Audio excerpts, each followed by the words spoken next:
Bom povo de Utterbok, alguém aqui já queimou a mão no fogo?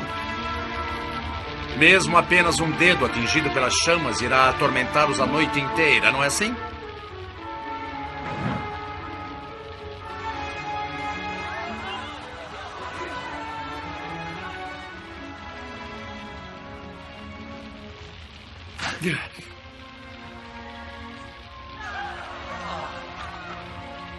Imaginem, então, o corpo inteiro queimando. Não apenas por uma noite insone, nem por uma semana, mas por toda a eternidade. Não devemos nos livrar do fogo da danação do juízo final?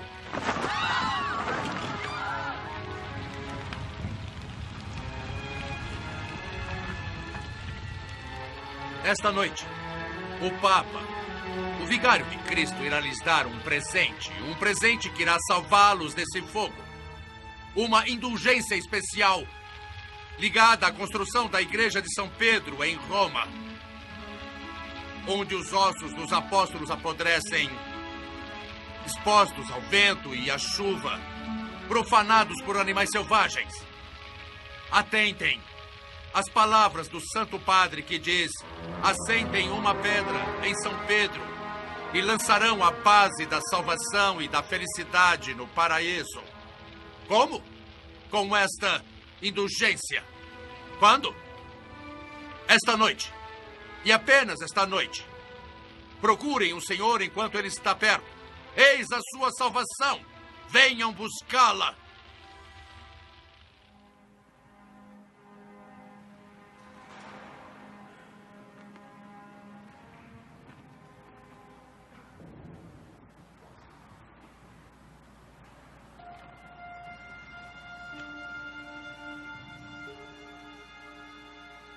No paraíso existe um baú de tesouros cheio de méritos. Méritos de Jesus Cristo, da Virgem Maria e dos justos que, durante sua vida, amealharam tudo para nós, pobres pecadores carentes. Esta noite, este baú foi aberto para vocês. Não ouvem as vozes deles? As vozes que gritam? De seus pais mortos, seus avós, tios, tias, gritando: amada criança, amada criança. E com poucas moedas, vocês podem salvá-los da punição e da dor. Escutem, abram os ouvidos. O pai chama o filho. A mãe, a filha. Quando uma moeda tilinta no cofre, uma alma sai do purgatório. Bom temente a Deus. Tem uma moeda para Cristo?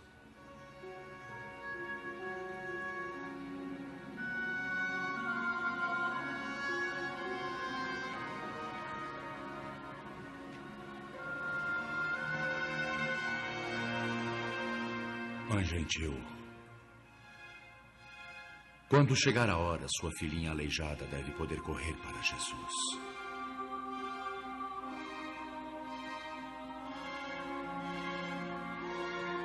Meus sábios auxiliares estarão disponíveis para escrever seus nomes ou o nome de um ente querido, vivo ou morto, aqui. Seu passaporte para as alegrias celestiais do paraíso.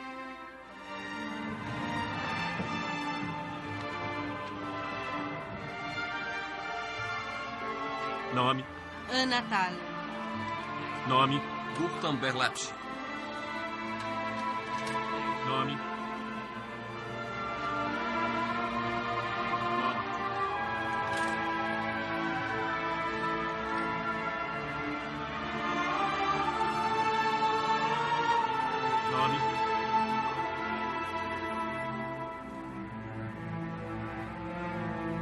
Apenas pensem nisso. Se não podemos levar a palavra de Cristo à nossa gente, o que temos a oferecer a eles? O quê?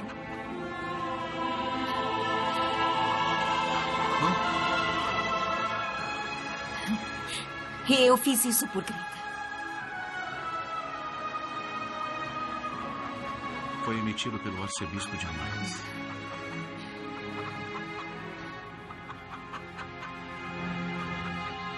Onde conseguiu isto?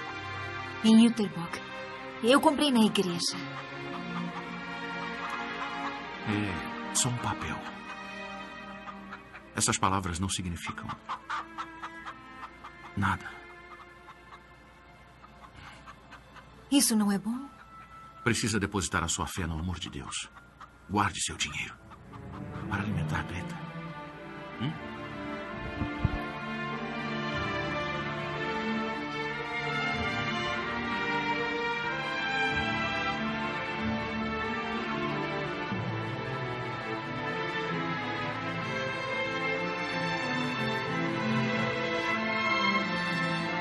Para Alberto de Mainz.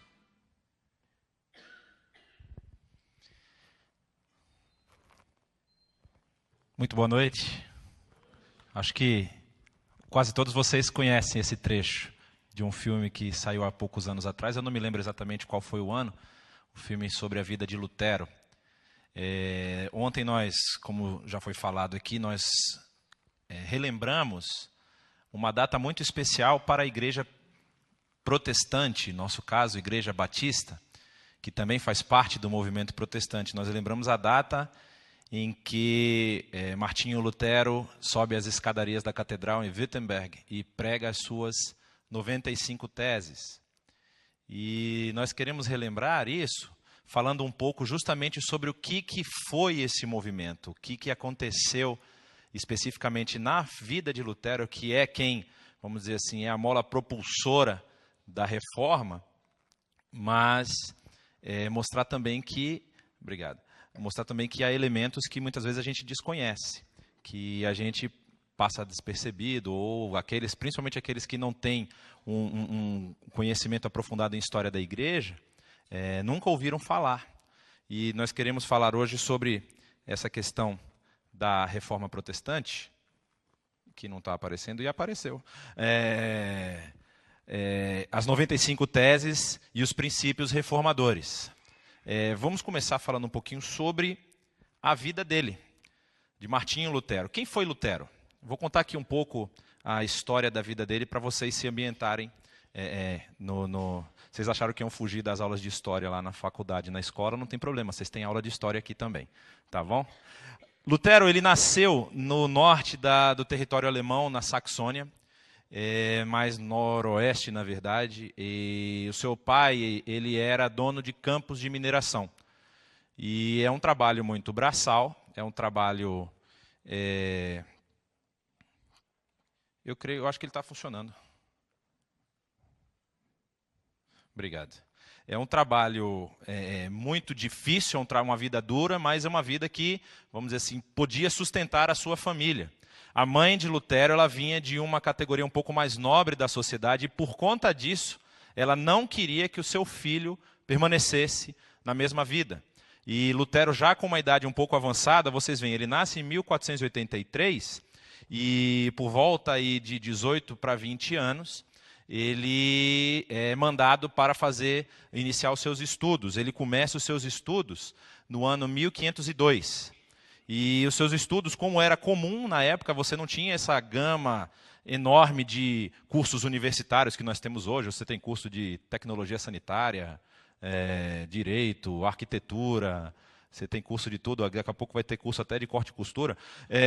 Mas ele estudava filosofia, que era o padrão, todo mundo estudava filosofia, e queria, pela vontade do seu pai, queria que ele se tornasse um jurista. Então ele iria enveredar para o direito.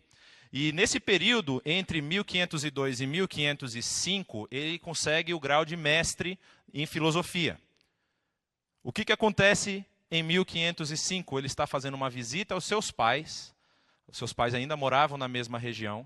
E na volta para a universidade, ele tem a experiência que ele mesmo relata num dos seus escritos posteriores, que foi a experiência que mudou o curso da sua vida.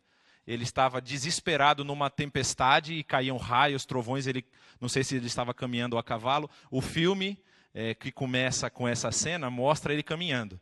E ele se agarra a uma árvore com medo de ser atingido por um raio e faz uma promessa a Santa Ana, a mãe de Maria, mãe de Jesus, a avó de Jesus, no caso. E ele fala para Santa Ana: se eu sobreviver a essa tempestade, eu prometo que eu entro num monastério. E é o que ele faz. A tempestade passa, em vez dele voltar para a cidade onde ele estudava, ele vai a Frankfurt e se enclausura no mosteiro, abandona os estudos, abandona tudo e começa a estudar. A ter as práticas da vida religiosa comum. Só que Lutero, nesse período, ainda é um devoto da Igreja Católica. E por conta disso, uma das práticas que a igreja passava para a sociedade, para as pessoas, principalmente dentro daqueles que queriam ter uma vida monástica a ser seguida pelas outras pessoas, era que essas pessoas precisavam fazer penitência, porque elas precisavam trabalhar para a sua salvação, para a sua justificação. E Lutero fazia penitências muito severas. E ele conta também num dos seus escritos, à medida que ele fazia as penitências, mais ele se sentia pecador. E aí ele fazia mais penitência. E tem uma parte do filme que conta isso, que ele começa a gritar e ter pesadelos à noite, até que o chefe da ordem dele fala: esse cara vai ficar louco aqui, vai sair ou se matar ou matar todo mundo. Então eu acho que ele devia ter alguma atividade. E encaminha Lutero para a vida acadêmica. No ano 1507... ele começa a estudar agora teologia nesse monastério e para poder se tornar um professor. Ele ia ter uma vida agora sobre os seus cuidados, ele ia ter estudantes, e ele chega a cuidar de várias ordens ministeriais na região e tira o seu título de bacharel. Em 1508 ele é mandado para a novíssima universidade em Wittenberg, onde ele vai ter a base do seu trabalho, do seu ministério, e lá, no ano de 1512, ele adquire o título de doutor em teologia. Nesse momento, ele tem várias turmas debaixo das suas, vamos dizer assim, da sua administração. E, a partir de 1516, Lutero começa a combater esse sistema que nós vimos, o sistema das indulgências. Aqui vocês viram essa pessoa que estava ali, que bota a mão no fogo, representando o Johann Tetzel, que era o emissário da Igreja Católica Romana para a região de Wittenberg e adjacências. E ele falava exatamente isso que ele falou aqui: assim que uma moeda tilinta no cofre, uma alma sai do purgatório. E Lutero, ele, vamos dizer, começa a combater isso, porque como ele era um estudioso e estava lendo cada vez mais a Bíblia, ele começa a ver que não tem muita base para o que a igreja está falando. E ele começa a ter embates teológicos em várias universidades, discussões, para que esse tipo de comportamento fosse combatido, fosse eliminado da igreja. Ele não concorda com isso, e como ele não consegue uma resposta satisfatória dos seus professores, muitas vezes pedem que ele abaixe o tom de suas críticas, aí acontece o que a gente conhece em 1517, no dia 31 de outubro, ele vai lá e prega as suas 95 teses, que falam justamente contra esse sistema de indulgências e outras práticas que ele não encontrava base bíblica. Aí você pensa, então Lutero, ele na verdade ele foi um revolucionário. Ele chegou lá, pregou e falou: vou quebrar a igreja, vocês estão tudo errado, vou fundar uma denominação nova. Não foi nada disso. Lutero, quando ele faz isso, para vocês terem uma ideia do interesse dele pela reforma da Igreja Católica e não de uma nova igreja, ele prega as suas 95 teses escritas em latim. Só quem falava latim era quem estudava. A população normal não falava latim. Então, só os alunos, principalmente os alunos da área de teologia e de direito, e também os professores, puderam ver qual era o teor das 95 teses de Lutero. Ele estava, na verdade, chamando a igreja para um debate teológico. E aí o que acontece? Nesse primeiro momento da vida de Lutero, a Igreja Católica entende que isso é um problema interno lá do território alemão e que há um texto muito interessante, que o texto diz assim: é só um bêbado falando algumas coisas, um alemão bêbado falando algumas coisas. Quando ele ficar sóbrio, ele vai se retratar dessas conversas. Como Lutero não se retrata, aí começam a vir os emissários da Igreja Católica. Primeiro vem um emissário chamado Cardeal Cajetan, que vai falar com Lutero, provavelmente no ano 1518, é o que a história diz, e vai pedir que Lutero abaixe o tom das suas críticas. Olha, você está batendo muito forte. Fala um pouco mais brando. Aí Lutero, por algum tempo, ele reprime. Porque, assim, as 95 teses são o ponto de partida. Mas ele escreve muitos outros textos nesse período. Como a situação não se resolvia, havia um encontro das lideranças. A Alemanha, nessa época, não era unificada. Ela possuía como se fossem pequenos reinos, e havia príncipes de cada reino desse, e esses príncipes, em conjunto, elegiam o seu representante, que seria como se fosse o rei do conjunto de territórios. Mas, ainda assim, os territórios individuais possuíam alguma autonomia. E Lutero, que ficava nessa área, na região de Wittenberg, estava sob os cuidados de Frederico III, chamado de Frederico o Sábio. Por que ele era chamado de Frederico o Sábio? Porque ele, não que ele fosse uma pessoa estudada, letrada, mas ele valorizava muito os estudos. Então, Frederico, que era um homem rico, bancou a construção da universidade em Wittenberg. Frederico bancou os estudos de Lutero para que Lutero pudesse dar aula lá. E toda essa confusão que foi causada nesse período, ou seja, essa movimentação teológica, trazia muita gente para ouvir as palestras e as aulas de Lutero na universidade. Então, ele estava feliz. Vamos dizer, olha, minha universidade está ganhando renome.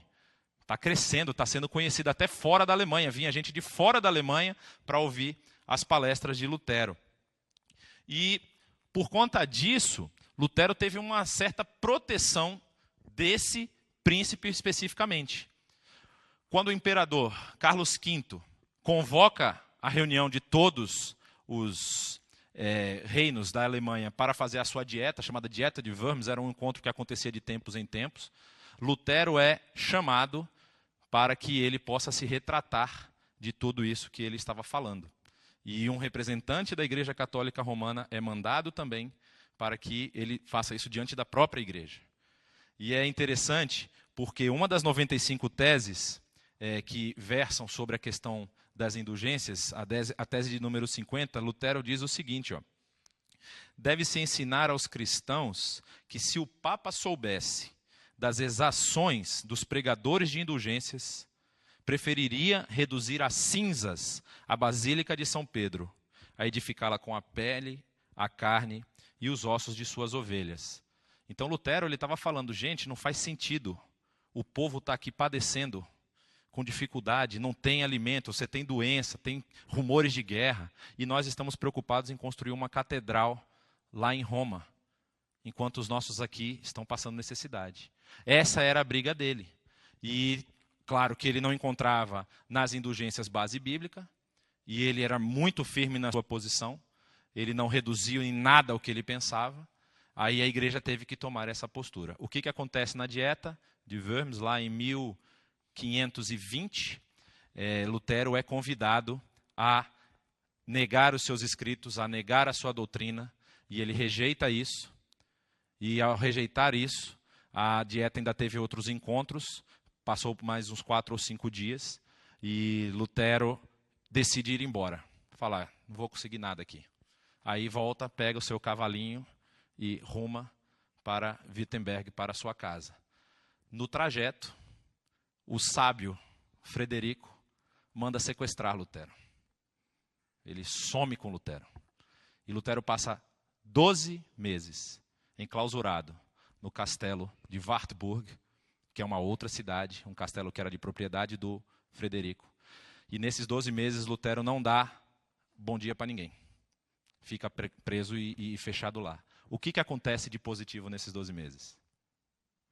Lutero traduz a Bíblia para o alemão. Ele traduz primeiro o Novo Testamento e complementa depois na sua carreira. O que é importante nessa tradução?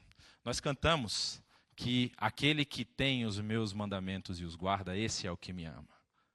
Mas como é que as pessoas podiam ter os mandamentos se elas não conheciam? Se elas só ouviam o que era falado pelos líderes?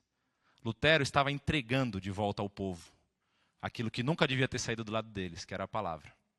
E isso foi um ponto, uma virada. É óbvio que isso era uma afronta, porque a Igreja Católica dizia que era detentora dos direitos da interpretação. Ou seja, não, quem interpreta a Bíblia somos nós. Lutero, quando ele faz isso, ele está afrontando a igreja. Mas ele está afrontando a igreja porque ele entende que era muito precioso e muito necessário que a igreja daquela época tivesse esse texto em mãos. E aí a história de Lutero continua, eu não vou chegar até o final dela, tem vários acontecimentos. Se você tiver interesse, vale a pena você buscar e conhecer sobre a história dele. Mas o que eu queria trabalhar aqui, que a gente pensasse um pouco, é que esse movimento que começa mais ou menos nessa forma, nós já ouvimos hoje aqui, o Saião falando no início, que tem pessoas que começavam antes dele. Então, há alguns elementos que são muito importantes a gente saber para entender por que Lutero conseguiu o que muitos outros não conseguiram. Ou seja, a gente ouviu falar de Savonarola, de John Hus. Na Espanha tinha o... Esqueci o nome, mas tinha um cara na Espanha. Tinha vários outros. Por exemplo, John Hus foi queimado como herege. E ele queria fazer uma coisa muito parecida. Ele queria uma reforma interna na igreja, diminuindo o poder dos sacerdotes. E ele foi queimado como herege. E assim, por que com Lutero deu certo? Lutero tinha alguns elementos que o cercavam a sua realidade, que facilitaram isso. O primeiro, eu já citei, é Frederico. O chefe, o príncipe da região onde Lutero morava, gostava muito dele. E fez tudo para proteger a vida dele. Então, a Igreja Católica, que ela estava ainda, vamos dizer assim, em acordos com os príncipes alemães, ela não queria confrontar um príncipe diretamente. Agora, se o cara está indo para casa, o cavalo dele quebra a perna, ele quebra o pescoço, que pena, morreu. Por isso que o Frederico foi mais rápido, e ele escondeu o Lutero. A segunda coisa que é muito importante a gente saber, anos antes surgiu uma coisa que facilitou com que os seus escritos fossem espalhados para várias partes do mundo. Quem lembra o que é? A imprensa. A imprensa surge, e aí já se difunde a nova tecnologia. Havia em Wittenberg uma imprensa. Então, todos os escritos de Lutero, no período que ele estava no embate ainda, antes da Dieta de Worms em 1520, todos os escritos que ele fazia eram rapidamente espalhados. Por isso que ele ganhou a fama que ele ganhou, até mesmo antes de ser excomungado da igreja. E aí, esses elementos favoreceram, e a questão do terceiro elemento que eu vou mencionar é justamente esse desejo que já estava mostrado na história bem próxima da vida dele, que a igreja necessitava e ansiava por essa reforma. Ela ansiava que as coisas mudassem. Ela tinha um desejo, ela talvez não soubesse muito bem o que precisava ser feito, mas ela queria que essa mudança ocorresse. Então, essas três características desse período deram a possibilidade a Lutero de realizar toda a obra que ele realizou. E depois desse período, há outros desdobramentos. Há outras pessoas que entram no cenário, por exemplo, Philippe Melanchthon, João Calvino, Zwinglio, e aí você vai ter os da Holanda, da Inglaterra, da Espanha, e várias pessoas vão prosseguir nessa transformação que a igreja vai passar, mas em todas elas nós temos alguns elementos que não que determinam, mas que são vistos como características comuns do período e que devem influenciar a igreja até hoje. Você já deve ter ouvido falar disso aqui. Os 5 solas. Essas características, elas faziam parte de todo esse movimento. Em alguns casos, pendiam para um lado, ampliavam o conceito de um desses, mas a ideia principal desses 5 solas está presente em todo o movimento. Sola fide, sola scriptura, solus Christus, sola gratia e soli Deo gloria. Ali embaixo tem somente a fé, somente a escritura, somente Cristo, somente a graça, glória somente a Deus. E o que eu quero pensar um pouquinho hoje é justamente sobre esses 5 pilares, esses 5 fundamentos que transformaram a história da igreja a partir desse ponto. Começar por esse, sola fide, somente pela fé. É a base de Lutero contra o conceito de justificação presente na época. O que se pensava na época? O conceito de justificação que era pregado era de que a justificação, ela era feita em 2 etapas. Você cria que realmente Deus enviou o seu Filho para a salvação do mundo, e você realizava boas obras para confirmar ou para complementar essa sua justificação. Então você era justificado pela sua crença, pela sua fé, mais as obras que você realizava. Lutero vai inverter isso. Ele fala, não, na verdade, a fé é o único elemento necessário para a justificação. As obras são resultado dessa fé. Elas não são necessárias para essa justificação. A justificação é somente pela fé. Como diz Romanos 3, capítulo 3, verso 28. Pois sustentamos que o homem é justificado pela fé, independente da obediência à lei.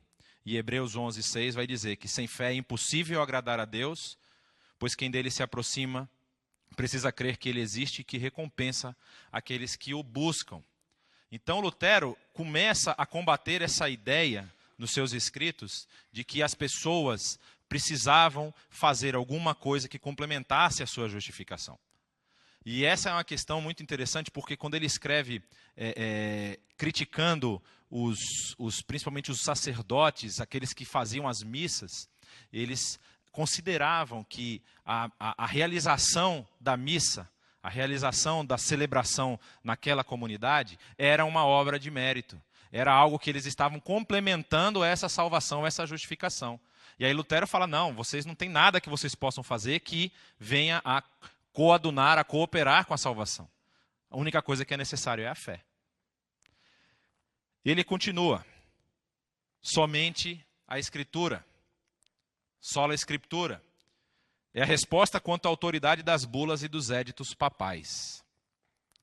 Quando Lutero se encontrou com um professor da Universidade de Ingolstadt, a Universidade de Ingolstadt era uma universidade que tinha se tornado rival da Universidade Nova em Wittenberg, porque muitos alunos que estudavam lá passaram a estudar em Wittenberg, e por conta talvez de proximidade, alguma coisa assim, eles se tornaram rivais em vários debates e tal.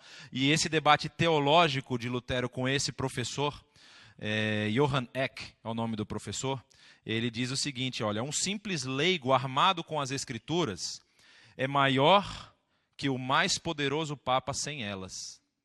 Lutero estava convencido de que a única coisa necessária para que a pessoa tivesse o conhecimento da vontade de Deus para a vida dele era a Escritura. Não precisava de bula, de édito papal, não precisava de nada disso. Na dieta de Worms, onde Lutero foi considerado herege e os seus escritos considerados deveriam ser queimados, quando Lutero é obrigado a renegar tudo o que ele crê e a abandonar as suas ideias, ele deu essa resposta. Isso já tinha acontecido durante 3 dias, a terceira vez, que seria a vez final para que ele tivesse a chance de se arrepender, ele responde dizendo isso aqui, que se me convençam mediante testemunho das Escrituras e claros argumentos da razão, porque não acredito nem no Papa, nem nos concílios, já que está provado a miúde que estão errados, contradizendo-se a si mesmos, pelos textos da Escritura, da Sagrada Escritura que citei. Eu estou submetido à minha consciência e unido à palavra de Deus.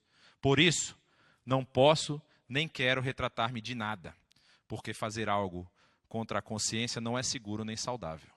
E aí ele termina dizendo, que Deus me ajude. Amém. Para Lutero, isso era uma questão não negociável. Quando os papas começaram a escrever, existe uma bula papal, se chama Exsurge Domine, e está no site do Vaticano, se você procurar, você acha. E o Papa rejeita 49 das 95 teses que Lutero falava na sua carta, nas suas teses. E era, vamos dizer assim, olha, que Deus possa trazer a mente de Lutero novamente para o caminho correto. E ele vai combatendo o que eles chamam de heresias que Lutero estava falando. Então, Lutero já tinha sido avisado de que a igreja não aceitava as suas 95 teses, mas ainda assim ele finca o pé, fala não, é somente a Escritura e nada mais. Porque Como está escrito lá em 2 Timóteo 3,16, toda a Escritura ela é inspirada por Deus e útil para o ensino, para a repreensão, para a correção e para a instrução na justiça. Isso era básico para quem quisesse renovar a igreja. A igreja precisava voltar para as origens. Quando eu não falei isso, o Saião falou, mas eu vou falar agora, Lutero entrou num mosteiro agostiniano. E uma das grandes características de Agostinho na sua época foi justamente retornar à interpretação da Escritura pela Escritura. Agostinho ele viveu numa época onde havia uma interpretação alegórica da Bíblia, ou seja, você começava a jogar um monte de coisa em cima do texto para ver se ampliava o sentido do texto. E Agostinho rompe com isso e fala, não, a Escritura ela se explica. Você não precisa ficar inventando coisas, dizendo que o texto está falando coisas que ele não está. E Lutero vem dessa linha. Então, quando ele via que os papas emitiam uma bula dizendo que a cor da missa tinha que ser vermelha porque vermelho é o sangue do nosso Senhor. Aí o outro dizia que tinha que ser branco porque era alvo como a neve. E eles ficavam debatendo entre si e um negava o que o outro dizia. Ele falava, mas como é que isso aqui pode ter a mesma autoridade da Escritura? Não tem condição. E ele rompe com essa doutrina católica da época que a Escritura ela precisava ser acompanhada da tradição. Eram as duas coisas que valiam como regra para a igreja. Ele fala, não, a tradição ela se nega, a tradição ela mesma fala contra si. É somente a Escritura. Terceiro ponto, solos Christus. Ele também aparece algumas vezes como solo Cristo. É somente por Cristo ou somente através de Cristo. E ele é contra o conceito do Papa como o vigário de Cristo, como falou Johann Tetzel no videozinho que nós vimos. Ou seja, se o Papa é o vigário de Cristo, o que é um vigário? É aquela pessoa que age de acordo com a autoridade de um superior. Ele é colocado no lugar para fazer as obras que o superior ordenasse. E no desenvolvimento da autoridade papal da igreja romana, nesse período a igreja já havia se rompido, já havia uma igreja ocidental e uma igreja oriental, ou seja, havia bispados que não aceitavam a autoridade de Roma, mas nesse caso aqui a autoridade era romana. A história vai mostrar que os papas, cada vez que eles lançavam os éditos referentes à sua autoridade, nunca essa autoridade diminuía, ela só aumentava. Então o Papa acabou sendo agora até como um cooperador na salvação. Ele tinha o poder, como vocês viram na carta de indulgência, no papel lá que era uma indulgência, de permitir que as pessoas saíssem do purgatório. Eles diziam que se a pessoa comprasse aquele papel, aquele documento, estaria diminuindo o período que você precisaria passar no purgatório. Tanto você, como aqueles que já morreram, como o seu parente que ainda está vivo, você tinha que comprar para todo mundo. E o objetivo da compra era para quê? Para a construção de um templo, de uma igreja. Se você já teve a oportunidade de visitar Roma, e foi lá no Vaticano e viu a capela, a Basílica de São Pedro, você realmente vê que eles fizeram um trabalho excelente. Quando você entra na capela de São Pedro, lá na Basílica, você vê obras de arte assim fenomenais, fenomenais. E você fica impressionado como a capacidade do ser humano em produzir coisas artísticas belas. São afrescos, estátuas, até mesmo os túmulos que tem lá. Você vê, você chega naquela praça lá, que eu esqueci o nome da praça, a Praça de São Pedro também, né? E no capitel você vê aquelas, não sei quantas imagens e estatuetas que tem lá, uma mais bonita que a outra. Agora, o que Lutero levanta é essa questão, mas se o Papa tem essa posição, por que ele não pode viver, por exemplo, como o próprio Cristo viveu, de forma humilde? Por que precisa fazer uma capela daquele tamanho, daquela suntuosidade, uma basílica daquela suntuosidade, enquanto o povo está sofrendo? Essa que era a grande crise dele. Ele falava, não entendo como é que a igreja quer ter esse tipo de estrutura, enquanto o povo está passando necessidade. E aí ele vai falar, olha, essa história de que o Papa está no lugar de Jesus Cristo para fazer as obras de Cristo, essa história também não tem base bíblica. Quando vocês lembram daquele texto lá em Mateus, capítulo 18, verso 16, no verso 15, Jesus pergunta, mas vocês, o que vocês dizem que eu sou? Aí Pedro fala, tu és o Cristo, o Filho do Deus vivo. E aí Jesus fala, e eu te digo que tu és Pedro, e sobre essa pedra edificarei a minha igreja. Aí você tem pelo menos 3 vias. Há aqueles que acreditam que, no caso, a Igreja Católica que defende isso até hoje, de que quando Jesus fala que tu és Pedro e sobre esta pedra edificarei a minha igreja, ele está falando sobre os ombros de Pedro. E os ombros de Pedro e os seus sucessores. A segunda via, que é uma via reformada, um pouco pós-reforma, de que quando Jesus fala que tu és Pedro e sobre essa pedra edificarei a minha igreja, ele está falando da declaração de Pedro. Ou seja, de que tu és Cristo, o Filho de Deus vivo. E todos aqueles que fossem fazer parte da igreja precisariam ter o mesmo reconhecimento que Pedro teve de Jesus. E a terceira via, de que realmente Jesus estava falando de Pedro, pela vida que Pedro teria dali em diante, pelos sofrimentos que ele precisaria passar. Vocês lembram da história que Pedro, ele é crucificado em Roma, e aí ele exige que não seja crucificado como seu Senhor, porque ele não tem dignidade para tanto. Aí o pessoal, tudo bem, crucificaram ele de cabeça para baixo.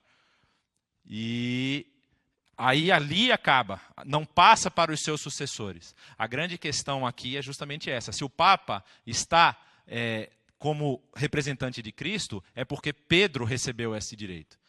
E o Lutero vai falar, não, mas isso não procede.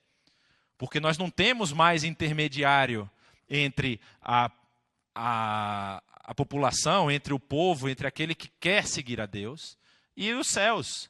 Olha o que Hebreus vai falar.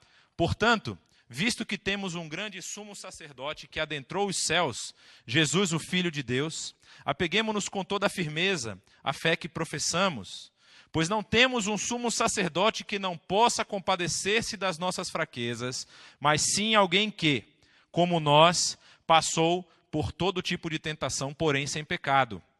Assim, aproximemo-nos do trono da graça com toda a confiança, a fim de recebermos misericórdia e encontrarmos graça que nos ajude no momento da necessidade. Não há intermediário entre a minha vida e o trono da graça, porque nós já temos um sumo sacerdote que sofreu as mesmas coisas que eu sofro, com a diferença de que ele não pecou. E ele, por ter sofrido, sabe das nossas necessidades. E então, Lutero vai quebrar essa, vamos dizer assim, tem uma frase que me falaram que é, se Jesus Cristo é o caminho para o céu, tem uns pastores aí que são o pedágio, né? E aí, Lutero está falando justamente isso, ó, não tem intermediário. Eu não preciso chegar ao céu através da igreja, ou através do Papa, ou através de uma pessoa. Eu tenho acesso direto a Deus. Continuando, vem o conceito que talvez teve maior desdobramento na história da reforma protestante posterior, que é o sola gratia, o somente pela graça, que ele vai justamente contra os discursos da indulgência e das obras de mérito. Quando o Lutero trabalha esse termo, essa questão da graça, e ele vai falar que nós somos salvos simplesmente justificados pela fé e tudo isso é graça de Deus, ele está justamente rompendo essa ideia de que nós precisamos ser participantes da nossa salvação. Então nós precisamos fazer alguma obra ou comprar alguma indulgência para complementar essa salvação. Ele rompe com isso, baseado obviamente em Efésios 2, 8 e 9, que diz, vocês são salvos pela graça por meio da fé, e isto não vem de vós, é dom de Deus, não por obras, para que ninguém se glorie. Então, para ele era muito simples também entender que todas as obras, tudo aquilo que nós entendíamos que fazíamos, que nos ajudava, nos deixava mais bonito diante de Deus, isso não valia nada. Tem um texto que ele escreve que todas as ações do ser humano são como trapos de imundícia. Ele fala que isso não vale nada. Nenhuma obra ela pode ser considerada boa se ela vier da força humana. Todas as coisas boas que nós realizamos apenas pela graça. E nós não participamos da nossa salvação. A salvação vem de Deus, de graça, através do seu Filho. E nós recebemos isso pela fé, que é o primeiro elemento. Então, através da fé, nós recebemos uma salvação que é pela graça e de graça. Ou seja, nós não precisamos fazer nada que complemente ou que justifique essa salvação. Essa salvação é presente de Deus. E o último, que é uma ação direta contra o que era a glorificação ou a santificação de homens. Ele fala que só lhe deu glória, somente glória a Deus. Ele combate a ideia de que esses homens santos que já haviam morrido e que já tinham sido canonizados, inclusive a pessoa do Papa, que ainda estava viva e que tinha poderes sobrenaturais para chegar mais perto de Deus. E ele fala, não tem nada disso, a glória é toda de Deus. Esses homens eles podem ter tido uma vida maravilhosa, mas a glória de Deus, eles não têm ação nenhuma na minha proximidade com Deus e eles não devem ser adorados. Se você conversar hoje com qualquer pessoa que tenha uma tradição católica, que conheça a igreja, e, por exemplo, se você quiser conversar com um padre, nenhum padre vai dizer para você que eles adoram santos. Nenhum. Não conheço nenhum, já conversei com alguns, todos eles falam que nós olhamos para a vida desses homens como uma vida a ser imitada. É uma veneração. O problema é quando você faz promessa para eles. O problema é quando você chega e fala, ó, santo expedito, santo das causas impossíveis, vou fazer aqui a minha fezinha. Aí nós tivemos ali, 12 de outubro, o dia das crianças e mais um dia lá que não tem necessidade de falar. E as pessoas eu vi na televisão andando de joelhos 30 quilômetros. E subindo escadaria e descendo escadaria. Não, mas por que não? Porque ela me ajudou numa coisa assim e tal. Só glória a Deus. A glória é só de Deus. Deus não reparte a sua glória. Ele não reparte a sua glória com ninguém. E isso faz toda a diferença quando você percebe que pode haver elementos aí que estão sendo usados como manipulação. Então, quando você percebe, e ele tinha percebido que todo esse engendramento estava sendo utilizado somente para fins da própria igreja e não gerava benefícios para essa comunidade, ele rompe com a igreja, ele dá a cara a tapa, ele coloca a sua vida em risco e a reforma consegue acontecer. Aí você pode estar se perguntando, mas muito bonita essa aula de história, tem até uns textos bíblicos, mas o que isso tem a ver com a minha vida, né? Então você tem aqui os 5 solas. O Fide, Scriptura, Solus Christus, Sola Gratia e Soli Deo Gloria. Se você analisar cada um desses, esses solas precisam fazer sentido para você. Não é simplesmente que fez sentido naquela época. Isso precisa fazer sentido na sua vida hoje. Quando a gente fala que somente pela fé, eu preciso crer que a minha fé é suficiente para que eu tenha acesso a essa justificação. Quando eu falo que é somente pela Escritura, eu preciso ter a certeza de que na Escritura eu encontro resposta para qualquer dificuldade ou dúvida que eu esteja vivendo. E isso é muito importante, porque nós não fazemos isso. Nós escutamos o pastor, nós lemos o livro tal, mas ler a Bíblia e estudar a Bíblia é algo que está faltando nos nossos dias. A gente tem situações e tem conhecimento de situações no mundo hoje, de países onde se você for pego com uma Bíblia, você é condenado à morte. E nós temos acesso à Bíblia aqui, nós temos acesso à Bíblia na internet, no celular e tudo, e não lemos. Que diferença a Bíblia faz para a gente?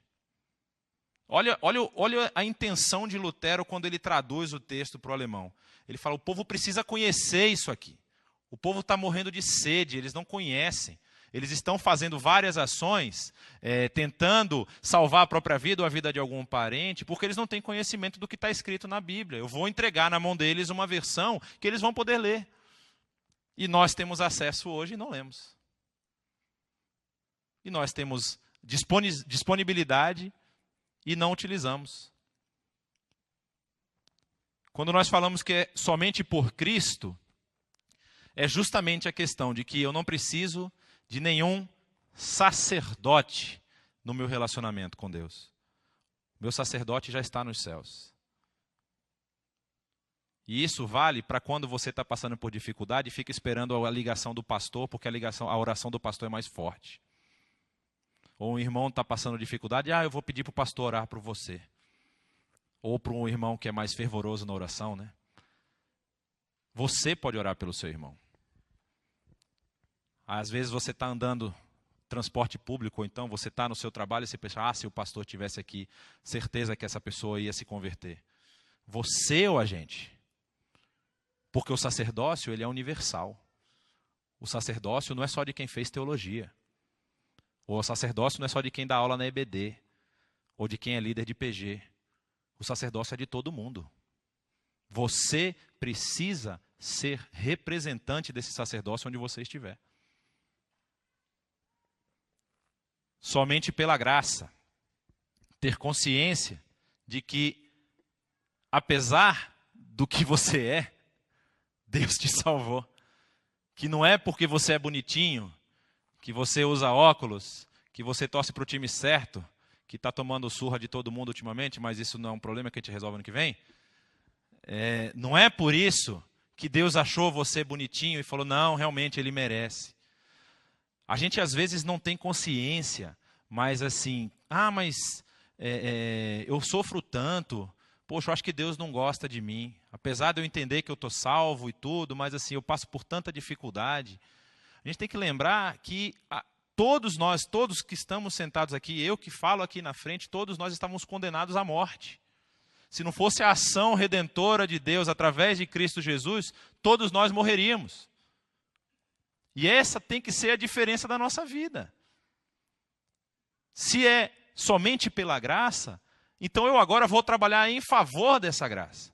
E vou levar essa graça para outras pessoas.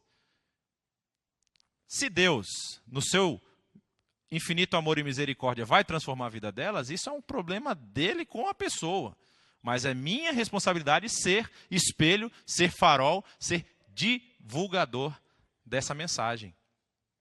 E mais uma vez, o último elemento. Quando nós fazemos isso, nós não temos merecimento nenhum. Nós não temos mérito nenhum. É somente a Deus que deve ser dada a glória. Porque a obra é dele, por ele e para ele. Nós não temos condições nem capacidade de cooperarmos na obra de Deus, a não ser que ele coopere através de nós, pelo seu Espírito. Tem um texto, que eu já li um pedaço, mas eu vou ler ele todo agora, que eu acho que ele trabalha esses elementos. E eu queria que nós ficássemos com ele na mente agora no final. Ele diz, Paulo diz na carta aos Efésios, no capítulo 2, o seguinte, vocês estavam mortos em suas transgressões e pecados, nos quais costumavam viver, quando seguiam a presente ordem deste mundo. E o príncipe do poder do ar, o espírito que agora está atuando nos que vivem na desobediência.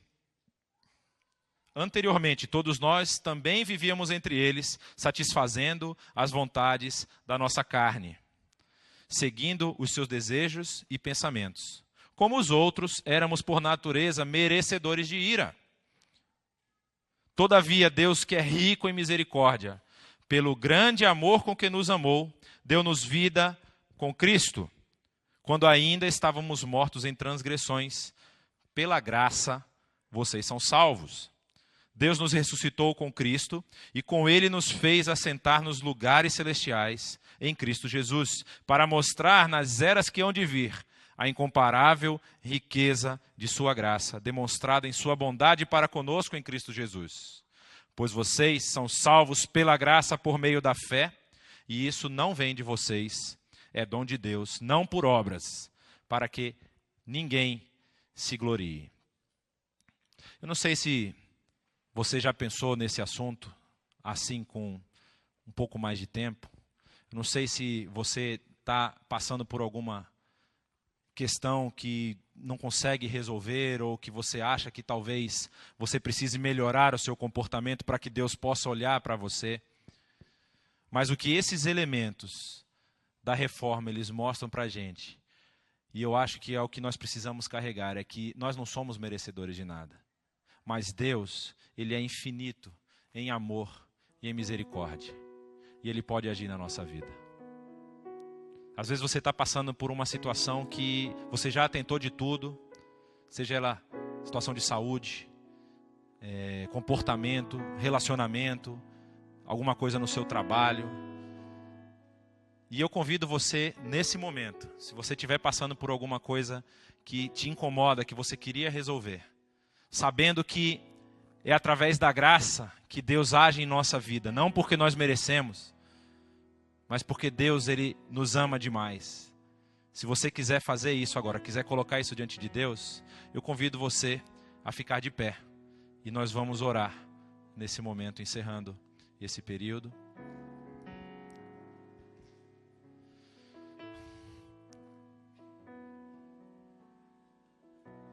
Vamos orar. Pai querido, nós queremos te agradecer imensamente pela vida de homens como Lutero, Calvino, Zwingli, Melanchthon e tantos outros que colocaram o seu conforto de lado para brigar por uma igreja mais justa, por uma igreja onde as pessoas pudessem ser transformadas, ó Pai, brigar pela pregação da palavra pura, ó Pai. Nós queremos te agradecer porque a ação deles repercutiu na história e chegou até nós. E nós hoje podemos ter a consciência que de consciência livre nós recebemos a salvação que há em Cristo Jesus, e esse recebimento não é por merecimento nosso, não é por mérito de alguma coisa que tenhamos feito, mas somente, Pai, pela Tua graça. E Senhor, eu queria pedir por essas vidas que estão aqui nesse momento, Pai, estão de pé, que podem estar passando por alguma dificuldade, que está passando por alguma necessidade específica, e eles talvez já tentaram alguma coisa para resolver, mas agora, nesse momento, eles querem colocar isso diante do trono da graça, onde nós temos um sumo sacerdote que intercede por nós. Ó Pai, que a Tua mão de poder possa agir na vida deles, que o Teu Santo Espírito venha trazer paz na mentalidade, venha trazer consolo e conforto na vida de cada um, e que também venha a solução, Senhor, que nós possamos resolver os nossos problemas, resolver as nossas dificuldades, que nós possamos ter a consciência de que nada disso é feito pelo nosso mérito, pela nossa capacidade, mas somente a Ti toda a honra e toda a glória. Ó Pai, nos abençoe e nos ajuda a enfrentarmos as dificuldades do dia a dia, e principalmente, Senhor, tendo esses pilares marcados no nosso coração, difundirmos e divulgarmos, ó Pai, a mensagem da cruz para aqueles que ainda estão nas trevas, que pessoas possam ver a transformação que há na vida de uma pessoa quando ela recebe a Cristo Jesus, e elas vejam isso na nossa vida, que elas possam enxergar Cristo em nós, e que através do Teu Santo Espírito essas vidas possam ser transformadas. Nos abençoa durante essa semana, no nome de Jesus. Amém.